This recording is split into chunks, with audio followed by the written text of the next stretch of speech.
YouTube, what's good? It's your boy B Naced, here to bring you 5 tweaks needed in FIFA 17 Manager Career Mode. These are things that are already in career mode in FIFA 16, but they need to be fixed and polished up for FIFA 17. Before I get in the video, be sure to subscribe to the channel. We're on the drive to 50 subscribers. So if you like the content, sub. If you already are subbed, then hit the share button. Don't keep it to yourself.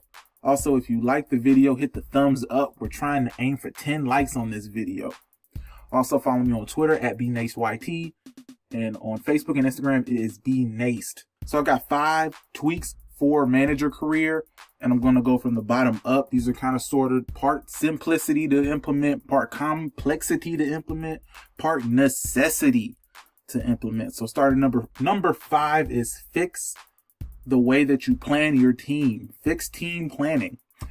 In FIFA 16, I did about 5 seasons in career mode across 2 different saves, and not one of my players that was available to be loaned out got loaned, even if they had good stats for other teams and for teams in lower divisions, which is crazy.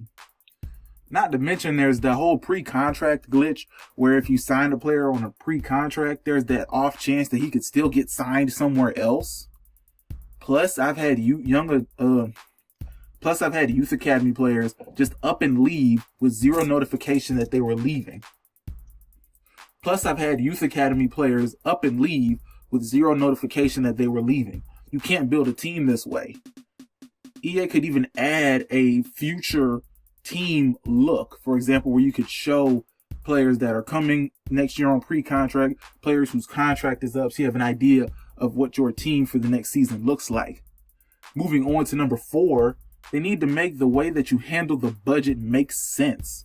Your team could make millions of dollars in a season between the domestic league, domestic cups, and the European cups, but you come back to the next season with the same team and you have high expectations to win the league and to have a deep cup run, but you only get a couple $100,000s, like you're still some crap team. If you make 20 million, I shouldn't come into the next season with 800,000. Where did the money go? You shouldn't have to do the wage transfer. You shouldn't have to do the wage transfer exploit to have money for the next season. For those who don't know what that is, what the wage transfer exploit is, you sign a crap player that you either want to get rid of or just sign a youth player who's not going to play in the team. And then you either sell that player or package them up in a transfer deal for someone you actually want, and you get that wage back. And that's a really convoluted way to make sure your team has money when you earned such a great amount of money the year before. Moving on, number 3 is fix the scheduling. You get punished for success in FIFA career mode, and if you do well in European competition and domestic cups, your schedule gets really cramped, sometimes only having a 1-day break between matches, and sometimes not even that. You can see people on Reddit who have had back-to-back games. It's unacceptable. In the 2015-2016 season, Athletic Bilbao played the most games in the fall 2015 portion of the season, so August to December. They played 34 games across Europe. That's La Liga, Europa League, and the Spanish Cup. And with every game, there was still at least 2 days rest between matches. And there's no reason that EA can't make this a reality in career mode as well. Next up, number 2, they need to normalize training. Training is OP in some cases, and by some cases, I mean keepers and defenders who you get with good physicals. But keepers, you can finance your whole team by signing, somebody from a good country like Brazil or Argentina or England as a youth academy player, and then just train them twice a week, every week, and within a half a year to a year, they'll be worth 3 to 5 million, maybe even more, without having played a game. You could finance your whole team that way. Meanwhile, on the outfield players, if you try to train them early, their physicals get capped, almost as though the potential is capped for every player, no matter what.